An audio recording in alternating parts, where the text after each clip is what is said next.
El trabajo es original. No podemos seguir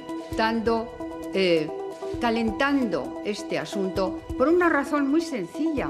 Porque es que ustedes van a poder ver, todo el mundo va a poder ver la tesis del presidente. Buenas noches. El Gobierno insiste en la legalidad de la tesis de Pedro Sánchez. Todo ello después de que el presidente del Gobierno se haya visto acorralado y haya tenido que hacer pública su tesis doctoral.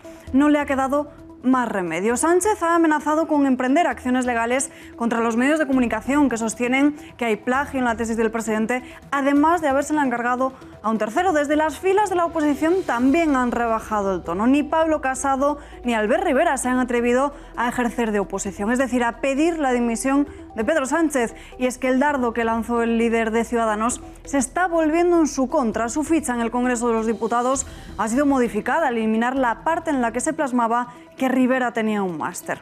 Másteres que engordan, otros que adelgazan, plagios negros. No cesan los escándalos en el gobierno socialista, que recordemos lleva poco más de 100 días en la Moncloa. Más noticias en nuestro sumario.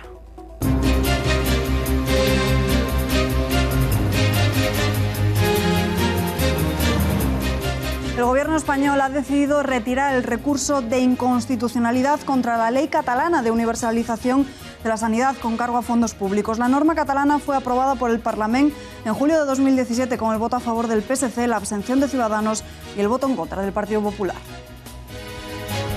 Tenemos un acuerdo aprobado hoy en Consejo de Ministros por el que se solicita del señor presidente de Gobierno el desistimiento del recurso de inconstitucionalidad interpuesto contra la ley de la Comunidad Autónoma de Cataluña.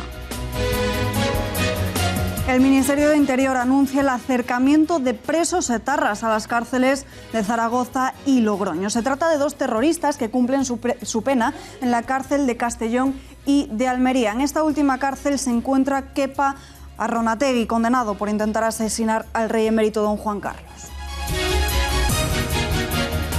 Para palo de la justicia, el expresidente de la Generalitat de Cataluña, el Tribunal Supremo asegura que es adecuado y para nada desconsiderado calificar de odio a Puigdemont. Rechaza de esta forma su solicitud de pasar a ser calificado como un procesado ausente o exiliado.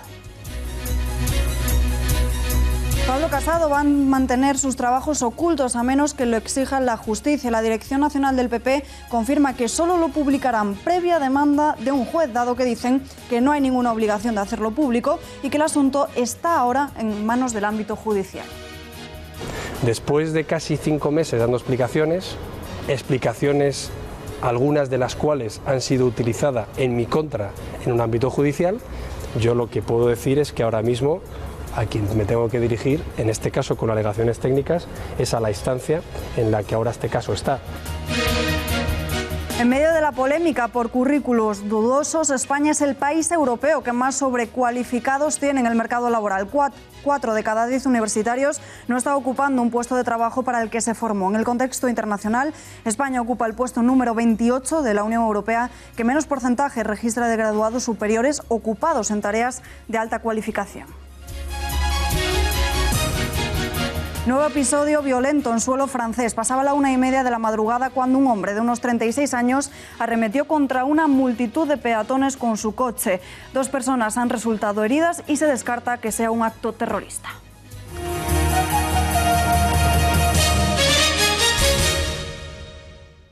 El trabajo es original. No podemos seguir calentando este asunto por una razón muy sencilla. Porque es que ustedes van a poder ver, todo el mundo va a poder ver la tesis del presidente. Porque la Universidad Camilo José Cela ha afirmado que es absolutamente regular.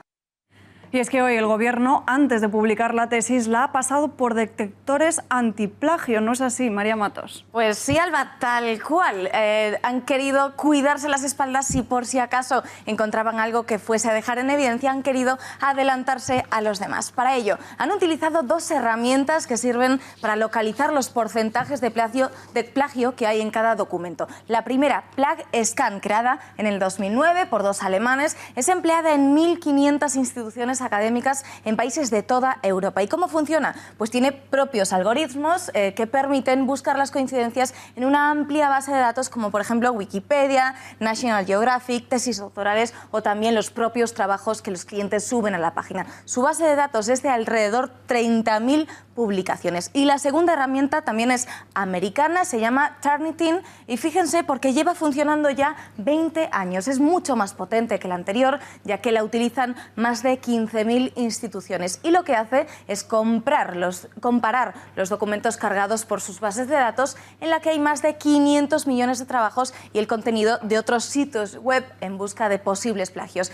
Cada día se unen a su base de datos entre 15.000 y 20.000 nuevos documentos. Entonces, ¿qué es lo que ha hecho desde Moncloa con la tesis de Pedro Sánchez? Pues pasaría por una especie de escáneres, como hemos preparado, en la que la herramienta PlagueScan da el resultado del plagio en un 0,96%. Es muy bajo. Mientras que en la segunda aplicación, Turnitin, como decíamos, da un poco más alto, pero igualmente se considera por dentro de los índices normales y permitidos, un 13%. Pero vamos a ver qué dicen los expertos. Plagio no se puede definir con un concepto numérico. Es posible que un 13% en un documento simplemente sea una inclusión de citas de una manera incorrecta y en otro documento un 13% represente un peso intrínseco muy importante en una conclusión final, por ejemplo. Y entonces un documento puede ser susceptible de ser entendido como plagio y otro no. Sería ya a partir del 20% cuando sí que habría que preocuparse. María, gracias y buenas noches. Buenas noches. Desde el Gobierno denuncian una campaña de acoso personal contra Pedro Sánchez. La ministra portavoz, Isabel Celaá, ha denunciado desde el Palacio de la Moncloa que lo que se busca es abatir al Gobierno y montar ruido. Y no les tiembla el pulso al señalar y acusar directamente al PP y a Ciudadanos de orquestarlo todo. El presidente de Gobierno está fuerte, firme y además con la constancia y la consistencia y la profunda convicción de que todo su caso ha sido un caso para montar ruido, para abatir al Gobierno, en definitiva, y que nada tiene que ver con la verdad. Y siempre estuvo abierta a consulta, como ustedes han podido comprobar, algunos de ustedes se han acercado a la Universidad Camilo José Cela para poder manejarla, siempre ha estado abierta a consulta en la propia universidad. Abrimos espacio de debate y para ello tenemos aquí en nuestro plató al analista político Julio Ellonar.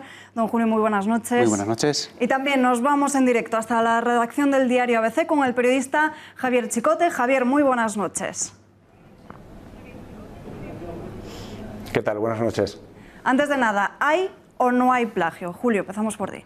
A ver, si lo que hacemos es coger directamente lo que dice las dos herramientas por las que se ha pasado, tanto Turnitin, que lo marca por colores, nos diría que entre una palabra repetida y hasta un 24% se mantendría en un color verde, con lo cual no considera que haya coincidencias suficientes, y por otra parte PlagueScan todo lo que marque por debajo del 1% lo considera también no plagio, ¿vale? Las dos herramientas, más que herramientas antiplagio, son herramientas para buscar coincidencias. Como decía el representante de Turnitin aquí en España, en realidad tú puedes encontrarte un porcentaje similar en un trabajo o en otro y dependiendo de si metes la biografía, no, o los parámetros que le vas marcando, uno podría tener plagio y otro podría no tenerlo. En realidad, más que decir si hay plagio o no hay plagio, de lo que tendríamos que estar hablando es, ¿tenemos pruebas suficientes como para acusar directamente de que exista plagio o de que exista un negro o de que exista trabajo repetido? Yo creo que no. Javier, desde ABC denunciáis que hay plagio, así lo manifestáis. Sí, por supuesto, lo manifestamos y lo mantenemos. Como bien decía el analista, estas herramientas simplemente usan coincidencias. Una vez que se encuentran las coincidencias, lo que hay que ir es a ver esas coincidencias, si hay citas correctas o no hay citas correctas. Entonces, nosotros, antes de que se levantara la tesis, lógicamente, cuando publicamos la información, pues lo que hicimos fue comprobar que había citas totalmente incorrectas. Es decir, él copiaba y pegaba de otros autores y no los citaba o los citaba de forma incorrecta. Es decir, por un lado, hay una clarísima, por ejemplo, en la que aparecen dos párrafos en los que, en teoría, quien escribe es Pedro Sánchez, pero después resulta que es calcado a un artículo de unos profesores de la Universidad Carlos III publicado varios años antes. Hay otros... Sí, ha habido un problema con el sonido, perdonad. ¿Me escucháis bien? Javier, se ha acabado su tiempo. Es que tenemos un cronómetro que les da un tiempo a cada uno para poder responder y agilizar este debate. Más dudas. La primera, ¿quién escribió esta tesis? ¿Pedro Sánchez o Carlos Ocaña? Debería haber sido el presidente del Gobierno, ya que era él el alumno. Javier. Sí, claro, el autor tiene que ser quien firma esa tesis, el doctorando. ¿Qué ocurre? Que después, cuando el presidente del Gobierno, que lógicamente aún no lo era, publica un libro que es básicamente su tesis en formato libro un año después, misteriosamente aparece como coautor de ese libro Carlos Ocaña. Ahí él de alguna forma desveló que Ocaña, al menos, yo no he dicho que Ocaña se la haya escrito, pero desde luego tuvo que tener una contribución importante a esa tesis porque decidió regalarle o pagarle de alguna forma sus servicios dándole la autoría de ese libro. Y además son distintas las fuentes que corroboran que desde el Ministerio de Industria, donde era jefe de gabinete Carlos Ocaña, pues se le suministró mucha información a Pedro Sánchez que está contenida en la tesis en forma de informes oficiales y toda la base de trabajo de la tesis procede de ahí.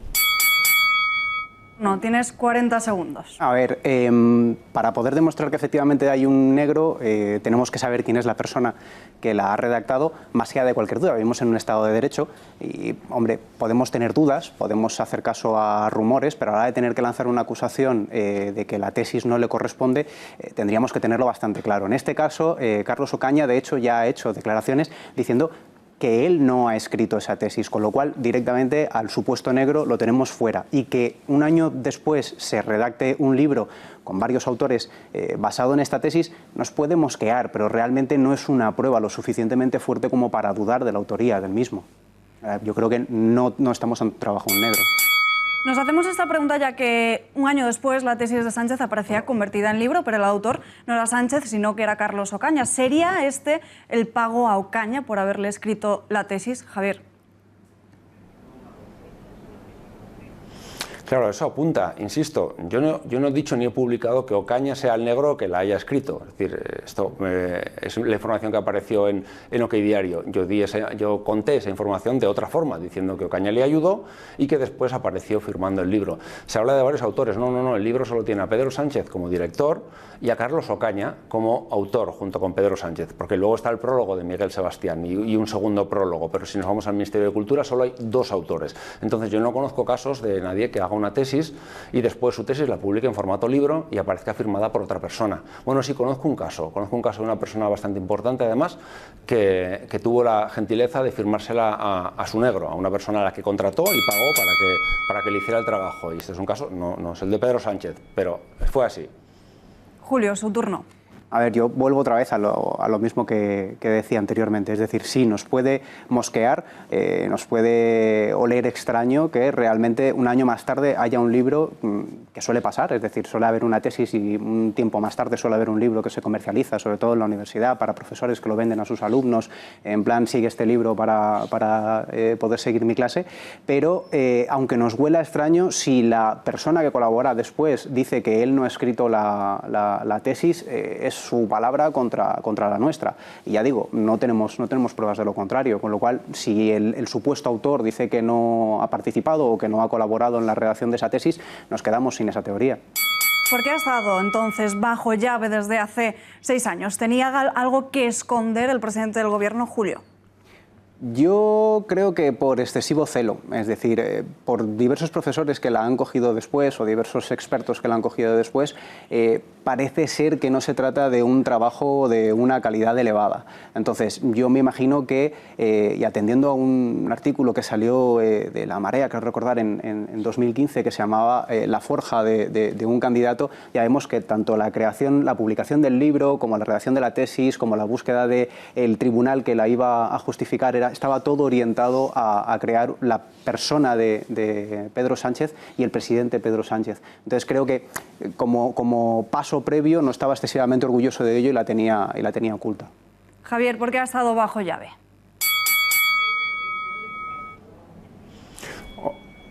Obviamente esto ha sido así porque no quisiera que saliera. Coincido con el compañero en que la calidad de la tesis es mala, es malísima. No debería, al margen de los plagios, ya me refiero solo al contenido, es muy mala, no debería haber llegado a un tribunal, a mi juicio.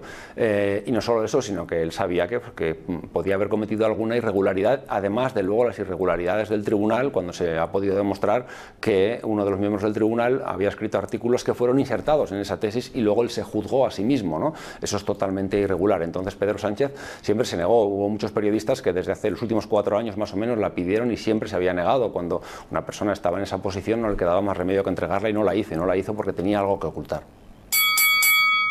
Última pregunta de este interesantísimo cara a cara. ¿Debería dimitir Pedro Sánchez? Javier. Bueno, yo nunca he pronunciado la palabra dimisión, creo que mi trabajo es otro. Busqué irregularidades en la tesis, también en el tribunal han aparecido y muy graves además. Yo creo que el proceso ha sido completamente irregular desde el principio hasta el final y que lógicamente pues la universidad también tiene que protegerse, pero sería más que suficiente como para abrir una investigación y plantearse la retirada del título de doctor. A partir de ahí, si tiene que dimitir o no, pues es una cuestión más política en la que yo no entro. Julio. A ver, dos partes. Una, lo que ha comentado Javier, el proceso por parte de la universidad, aunque nos pueda oler extraño respecto a su propia normativa, está justificado y ellos dicen que en su forma de funcionar es completamente correcto. Así que irregularidades, pese a todas las dudas que lleguemos a tener respecto a su propio proceso, parece ser que no hay. De ahí yo creo que exigir dimisiones por una tesis que, por mucho que creamos que está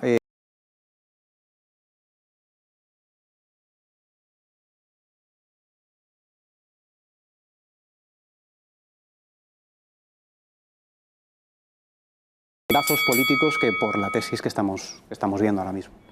Pues muchísimas gracias a ambos. Javier Chicote, muy buenas noches, un placer. Gracias, igualmente. Julio, también un placer, buenas noches. A vosotros. Más asuntos. En las últimas horas el ojo también se ha puesto sobre quienes formulaban ese tribunal. Desde OK Diario ponen nombre y apellidos a 3 personas que habrían sido los negros de la tesis doctoral de Pedro Sánchez. El medio de Eduardo Inda señala a un asesor del ministro, Miguel Sebastián Carlos Ocaña, un miembro del tribunal que otorgó la calificación de apto cum laude, Juan Padilla, y la propia directora de la tesis doctoral, María Isabel Cepeda González. Estas son, según el medio de Inda, las 3 personas que habrían participado personalmente en la elaboración de la tesis del actual presidente del Gobierno, el doctor Pedro Sánchez. Un miembro del tribunal que examinó esa tesis ha señalado hoy que la posibilidad de que se pase un plagio siempre está ahí. En estos casos, el alumno tiene la posibilidad de elegir un miembro del tribunal. Ha sido la propia directora de la tesis, María Isabel Cepeda González, la que en declaraciones a una cadena de radio ha afirmado que Sánchez rechazó hacer esta elección. Una práctica habitual y si cumplen los requisitos se tiene en cuenta esa sugerencia. Yo se lo pregunté y él no me propuso a nadie. Y ese escándalo también ha llegado a la Asamblea de Madrid, donde hoy se ha celebrado el debate sobre el estado de la región. Carlos Osorio, portavoz del Grupo Popular en el consistorio, se ha referido al presidente como el doctor Sánchez y le ha situado como el principal problema de Madrid. El doctor Sánchez y su gobierno son la principal preocupación en este debate del estado de la región sobre Madrid, porque camina con rumbo desconocido por 4 motivos.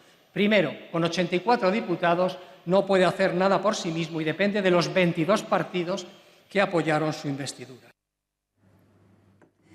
Quien siembra viento recoge tempestades. De esta forma, el presidente del Partido Popular de Extremadura, José Antonio Monago, ha asegurado que fue el presidente del Gobierno, Pedro Sánchez, quien puso el listón muy alto con todas las supuestas irregularidades de otros másteres y que ahora dice tiene que dar explicaciones y dejar de esconderse. Esto es un lío, lo de la tesis de Pedro Sánchez es un lío. Pues yo no sé si es de Pedro Sánchez o es de un señor que se la ha hecho, por lo que está saliendo ahí, eso habrá que determinarlo. De todas formas, el señor Sánchez puso el listón muy alto y está recibiendo lo que él sembró. Está recibiendo lo que él sembró. Y por lo que ha salido ahora, salvo que él lo desmiente y lo acredite, ha plagiado. ¿Plagiar qué? Vamos a ver, no nos confundamos. ¿Plagiar qué? Es incorporar como propio algo que no es propio sin citar la fuente. El presidente de la Comunidad Madrileña, Ángel Garrido, ha ironizado este viernes con la exhumación de Francisco Franco aprobada ayer en el Congreso y ha asegurado que hay otro Valle de los Caídos, pero en la Moncloa, donde van cayendo uno tras otro. El gran macroproyecto del Partido Socialista y del Gobierno Socialista de estos 100 días, el Valle de los Caídos. Uno de los Valles de los Caídos, que es el que está ahí cerca del Escorial. Porque, señorías, señor Gabilondo, hay otro Valle de los Caídos, el que está en Moncloa, que van cayendo uno detrás de otros, que en 100 días han caído 2 ministros y una directora general. Todo un récord para ese nuevo Valle de los Caídos que están montando ustedes en Moncloa. Movimientos sospechosos en la Universidad Rey Juan Carlos. La universidad ha denunciado un borrado de información de los correos del Instituto de Derecho Público relativo al periodo comprendido entre 2008 y 2014 en el marco de la investigación sobre las cuentas del centro que dirigía el catedrático Enrique Álvarez Conde, según han informado fuentes de la universidad. Los hechos se denunciaron ante la policía una vez que se comprobó que se había eliminado más de 5.000 correos electrónicos. Los correos, además, corresponderían a la época en la que se cursaron estudios de posgrados de la expresidenta regional, Cristina Cifuentes, de la exministra de Sanidad, Carmen Montón, y del presidente del Partido Popular, Pablo Casado. Pues Casado va a mantener ocultos sus trabajos a menos que lo exija la justicia. La Dirección Nacional del PP confirmó que solo publicarán previa demanda de un juez, dado que no hay ninguna obligación, dicen, de hacerlo público y que el asunto está ahora en manos del ámbito judicial. La formación señala que la respuesta del Gobierno del Partido Socialista a publicar íntegramente la tesis doctoral de Sánchez es una estrategia para poner en el foco político y mediático a Casado, para que se vea forzado a exhibir los 4 trabajos que le permitieron obtener un máster entre 2008 y 2009. Mientras tanto, el líder del Partido Popular se muestra tajante con Pedro Sánchez. Casado afirmó que ojalá el socialista siga su ejemplo y convoque una rueda de prensa. El dirigente popular señala que estas informaciones que apuntan al plagio están muy documentadas. En este caso yo lo único que digo es que ojalá todo el mundo dé tantas explicaciones como he dado yo durante 5 meses. Y yo lo que he hecho ahora es hacer un escrito técnico de alegaciones para explicar el por qué yo no he cometido ninguna irregularidad. Pero sí que me gustaría hacer una distinción entre el caso de Sánchez, el caso de Montón y otros casos. Aquí estamos hablando de un documento público, es decir, una tesis es un documento público que acredita un rango académico que habilita al ejercicio de alguna profesión. Es decir, cualquier problema en una tesis doctoral tiene una relevancia pública e incluso tiene una consecuencia de un mérito académico habilitante. En el caso de la señora Montón había un problema de falsedad documental, en este caso de una intranet, respecto a unas notas. Y sin embargo parece que hay quien quiere ponerlo en el mismo plano que un curso del doctorado no habilitante, sin tesina, sin TFM, sin tesis, que ahora además se está investigando en una instancia a la cual yo me tengo que remitir.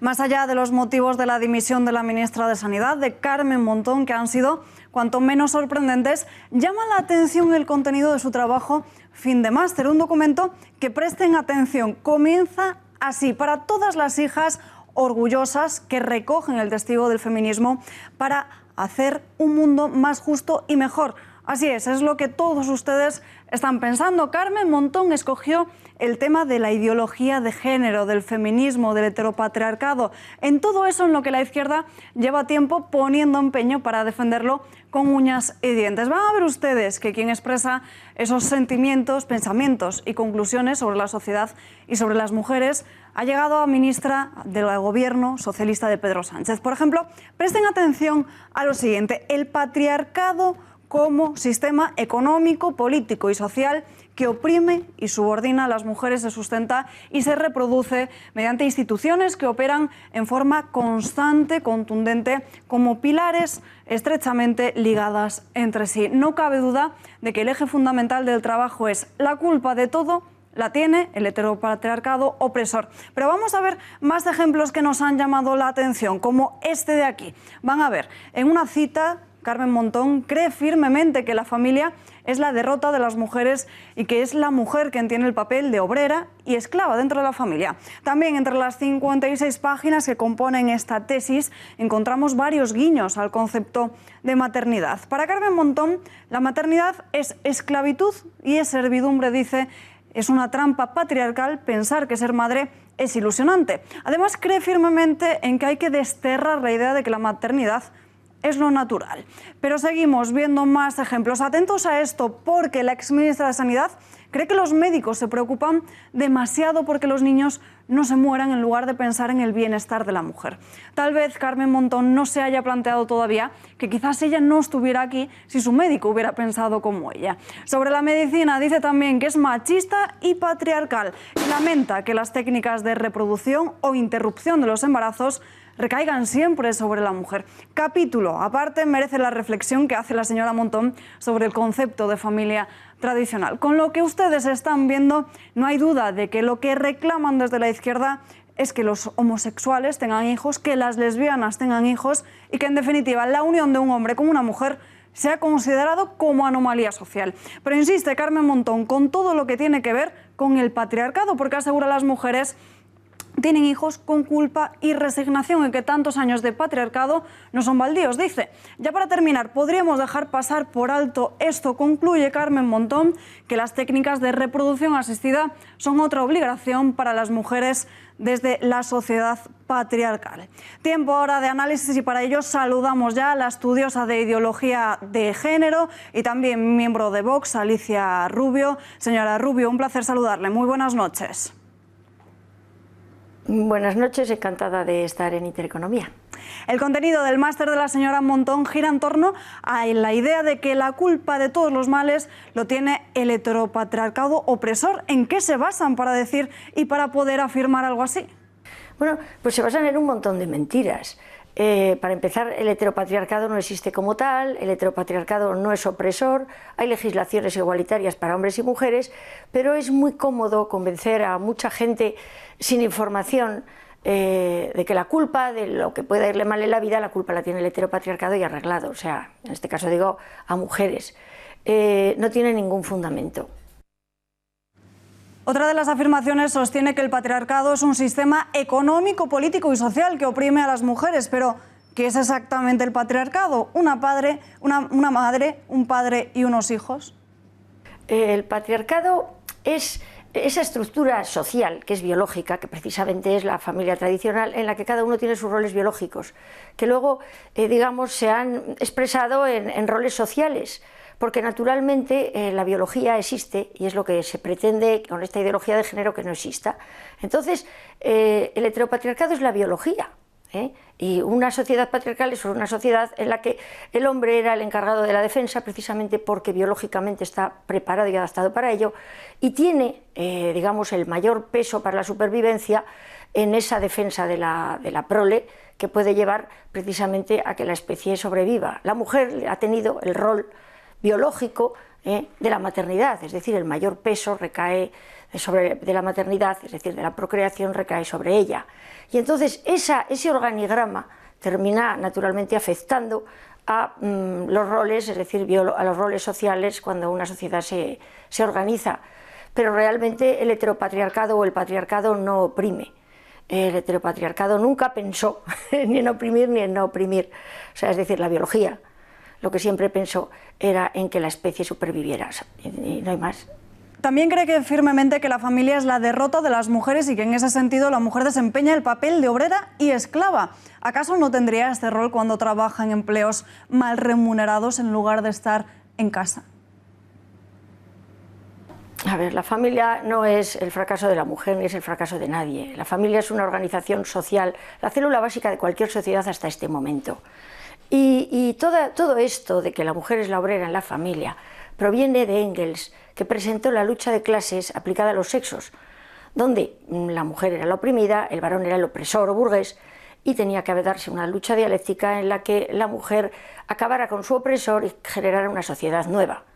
Entonces, en en esta teoría, que es pura teoría, que es pura ideología, que no tiene ningún fundamento, porque se olvidan de muchas cosas y se olvidan de que en una sociedad puede haber opresores y oprimidos, pero donde en una familia hay una variable muy importante que es el amor, que no la tienen en cuenta. Y por eso van contra el amor romántico, porque les chafa todo el invento. Y otra variable importantísima, que esa presunta oprimida y ese presunto opresor tienen un proyecto común de capital importancia, que son los hijos, que son de los dos y que son, digamos, el resultado de esa unión, ¿no? Entonces, no tiene ningún sentido. Y sobre el tema de si la mujer está más oprimida en trabajos mal remunerados, pues sí, sí. Pero eso no es lo que ellas quieren que se cuente. Parece que uno de los objetivos, según el contenido de este máster, es tratar de convertir en anomalía que los hombres y mujeres tengan hijos y que lo verdaderamente común sea que los tengan los homosexuales y lesbianas. ¿No es un poco incoherente? Es absolutamente incoherente, pero es parte de la ideología de género y la gente tiene que entenderlo. A ver, si la mujer tiene que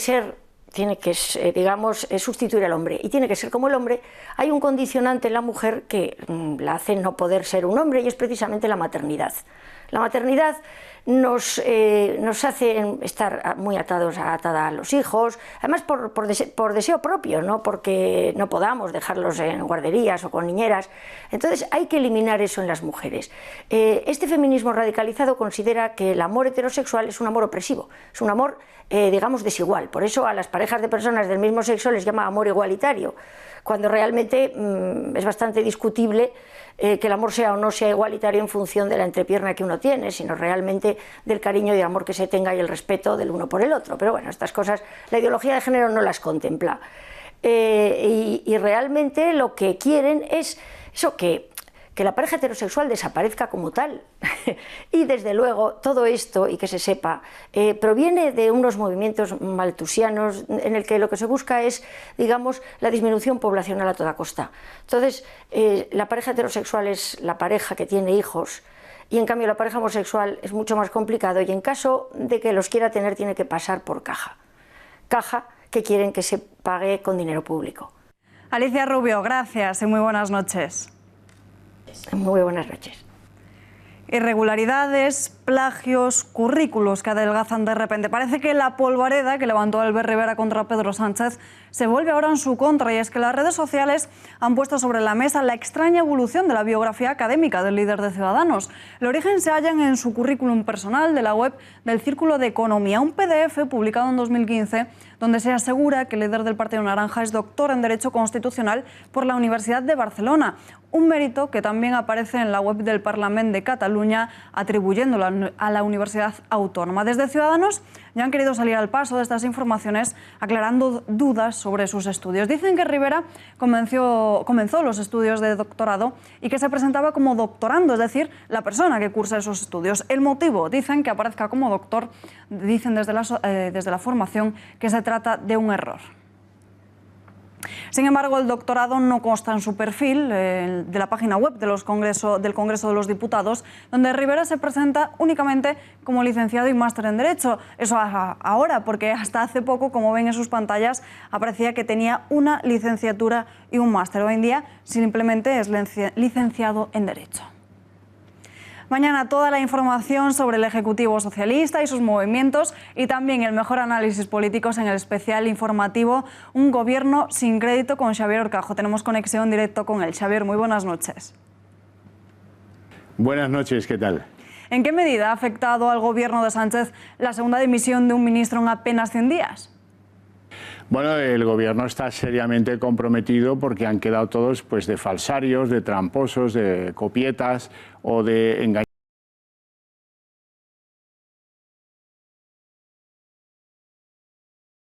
Señalando al gobierno de Rajoy como si no lo fuera. Pues mire, llevamos en 100 días dos dimisiones de ministros, una de directora general, y lo que te rondaré, Morena, porque vamos a ver si hay más currículums ponzoñosos. Y el problema es que se han puesto el logal de la exigencia en unos parámetros europeos, y si eso es así, esto debería acabar con la vida política del propio Pedro Sánchez, porque está claro que fue un protegido del PSOE en la universidad donde cursó el doctorado. Bueno, lo de cursar es un eufemismo, que nos tiene fritos a todos aquellos que sí que lo hicimos en la empresa pública y sabemos lo que nos costó y sabemos cuántos catedráticos vinieron a nuestra lectura de la tesis doctoral.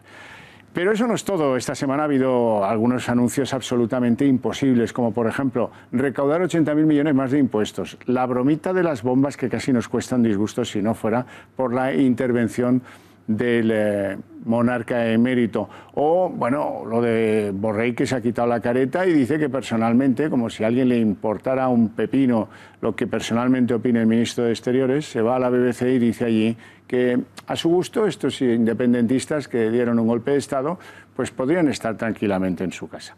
Son maneras de ver una olla de grillos sin cabeza que no tiene la menor coordinación en cuanto a las propuestas que hace la sociedad española. Así es que el desideratum de todo esto sería que fuéramos convocados a elecciones generales cuanto antes.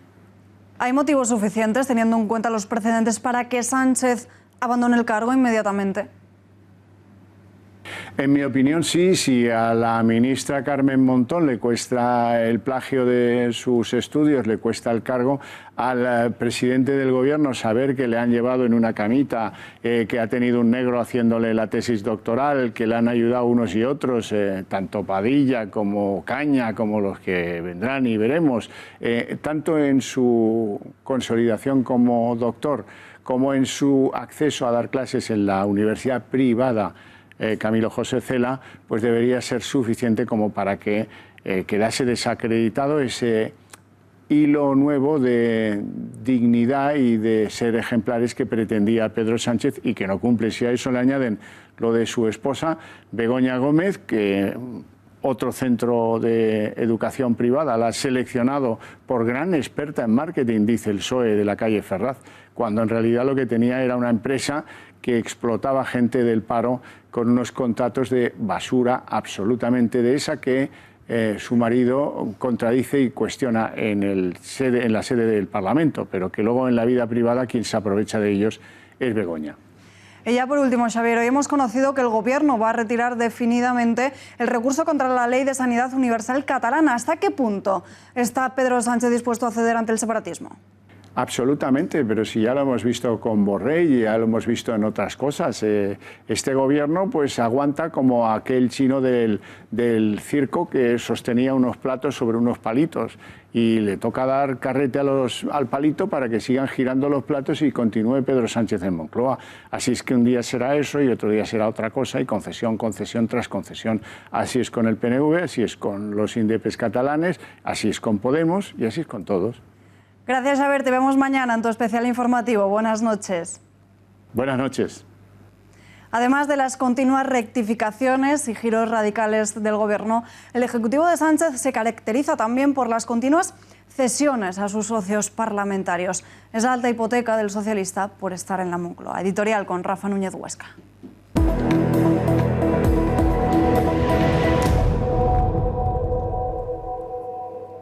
En 1939, el primer ministro británico Neville Chamberlain se reunió con Adolf Hitler, un Hitler ya lanzado a la conquista de Europa. El objetivo del británico, el objetivo de Chamberlain, era un objetivo desesperado y era el siguiente: por medio de concesiones intentar apaciguar al nacionalsocialismo, es decir, al nazismo.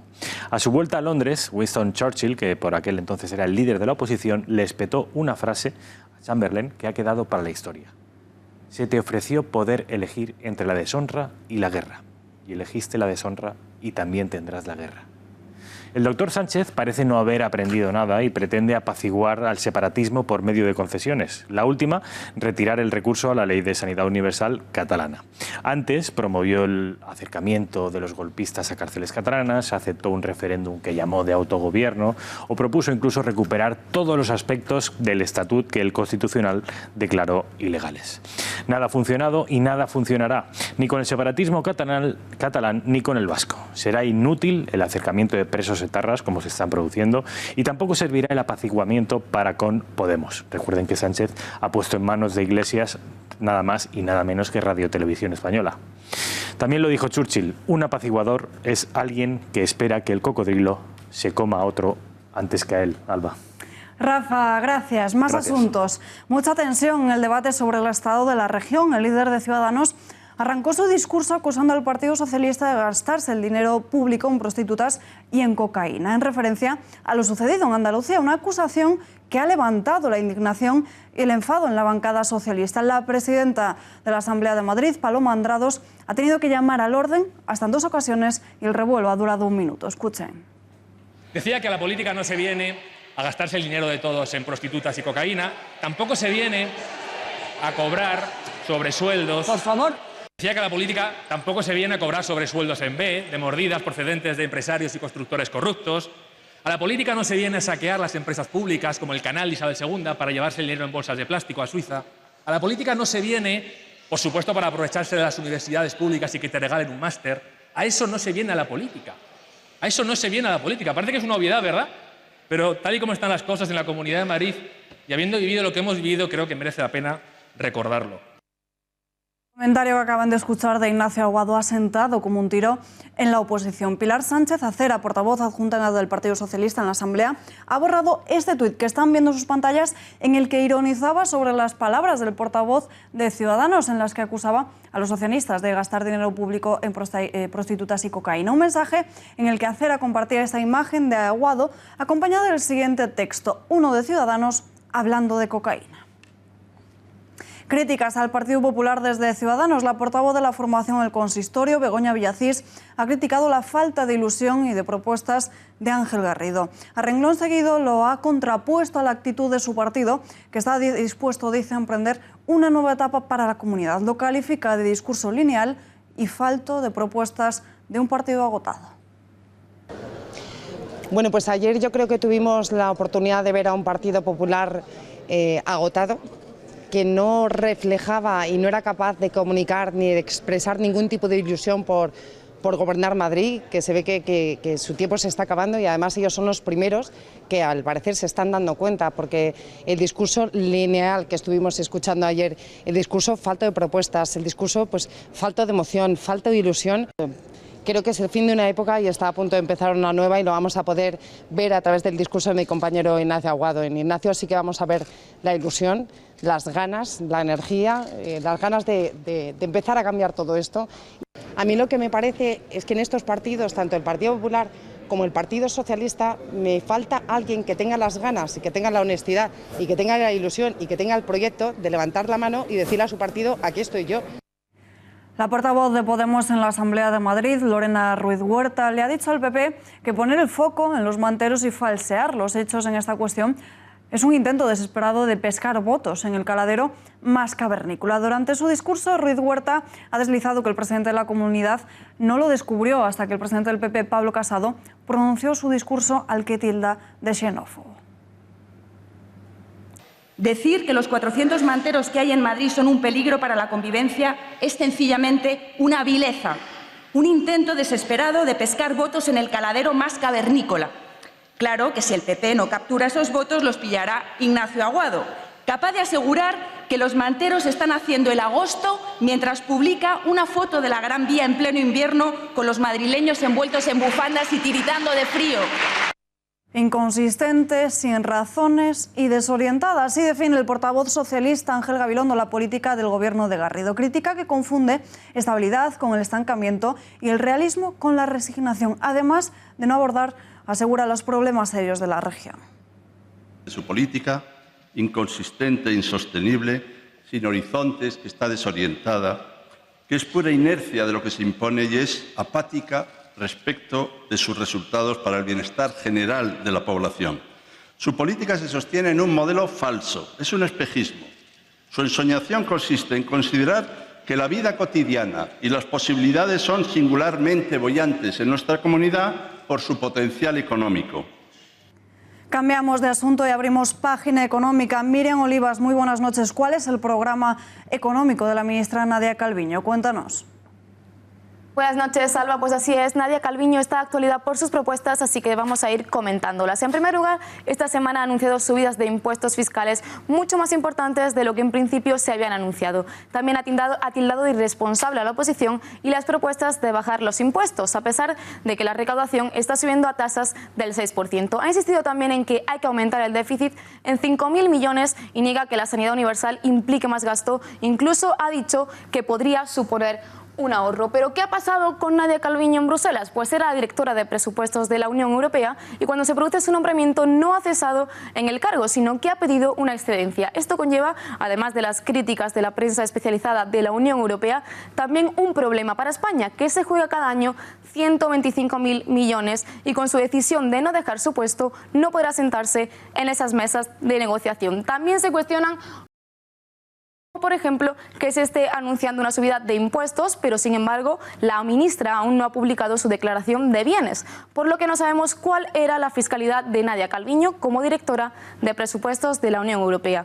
Lo que sí sabemos es que durante más de una década se ha beneficiado de un sueldo de 215.000 euros, que según las propuestas de su partido tributaría a un 56%, pero que en Bruselas tiene una tasa reducida que oscila entre un 8 y un 40% y que se mueve en promedio, según los informes de la Comisión Europea, en un 20%. Es decir, los altos cargos pagan un 20% de media tras las distintas deducciones que se puedan aplicar. Así que hay algo que no cuadra, ya que Nadia Calviño defiende subir los impuestos y, sin embargo, ha vivido en un régimen privilegiado a nivel tributario que choca con el tipo de fiscalidad que quiere poner en las rentas altas. Gracias, Miriam. Un nuevo caso más de adoctrinamiento. Volvemos a conocer más ejemplos en los que se usa a los más pequeños para difundir las tesis separatistas y pedir la libertad de los golpistas encarcelados. Estas imágenes que están viendo en sus pantallas se corresponden al 11 de septiembre, a la Diada de Cataluña. Como ven, niños en un escenario con esteladas, lazos amarillos y además las fotos de todos los golpistas encarcelados y fugados.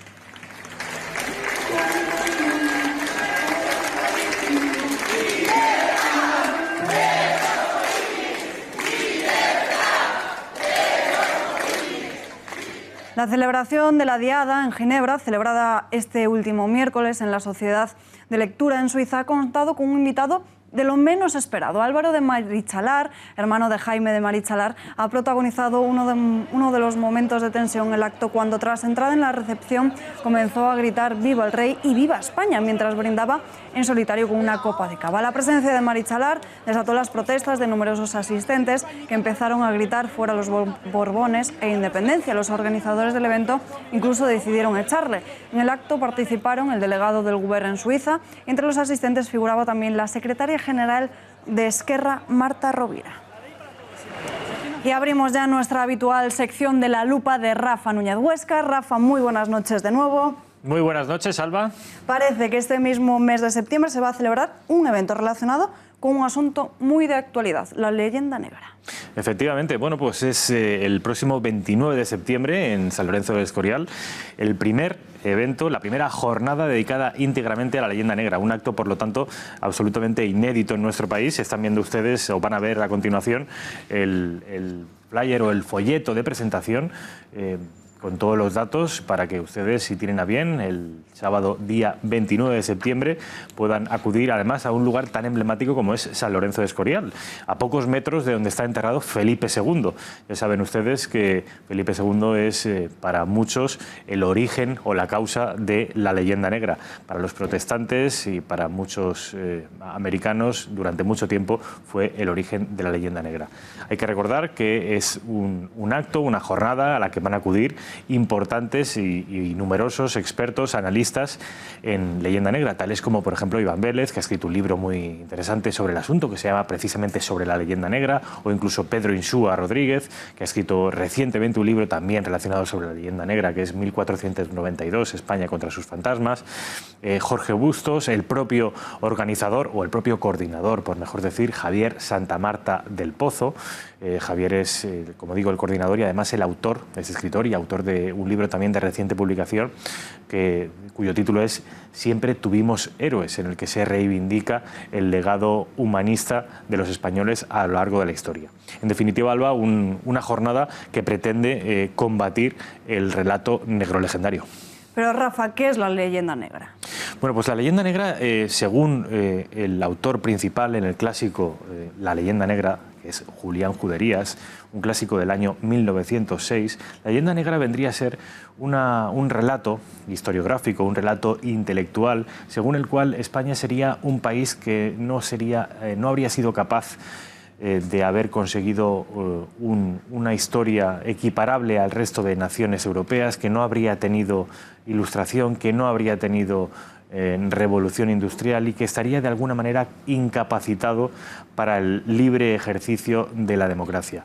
Un país que viviría encanallado con sí mismo y que habría cometido cientos de tropelías a lo largo de la historia, ya sea en la Reconquista, expulsando al tolerante Islam, ya sea expulsando en 1812, o ya sea cometiendo un saqueo y un genocidio sin igual en la historia del mundo en 1492 en América.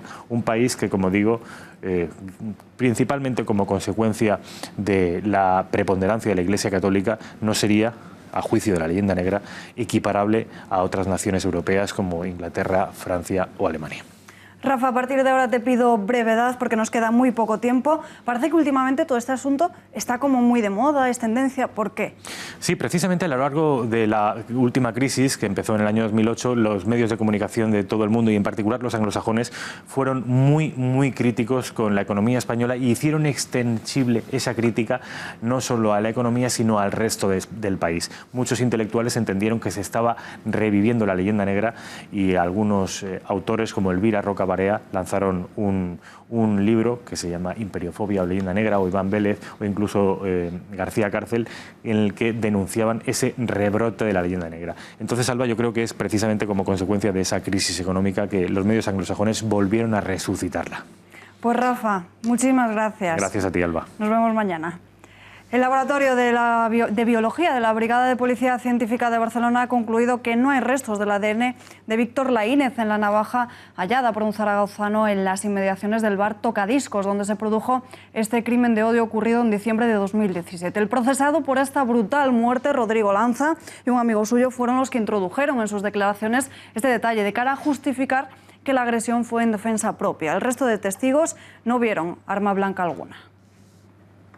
Hablamos ya con Juan Carlos Macarrón, el abogado de Víctor Laínez. Tenemos conexión telefónica con él. Señor Macarrón, muy buenas noches. Hola, buenas noches.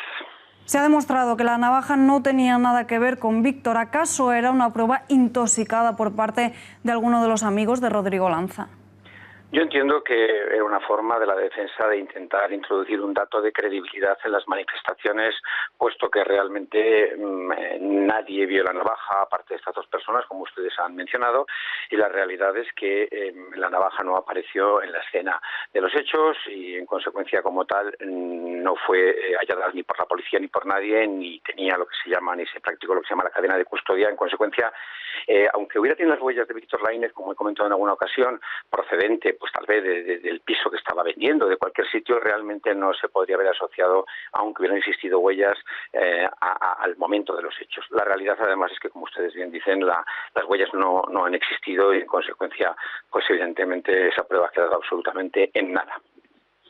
¿Debe finalizarse ya la instrucción?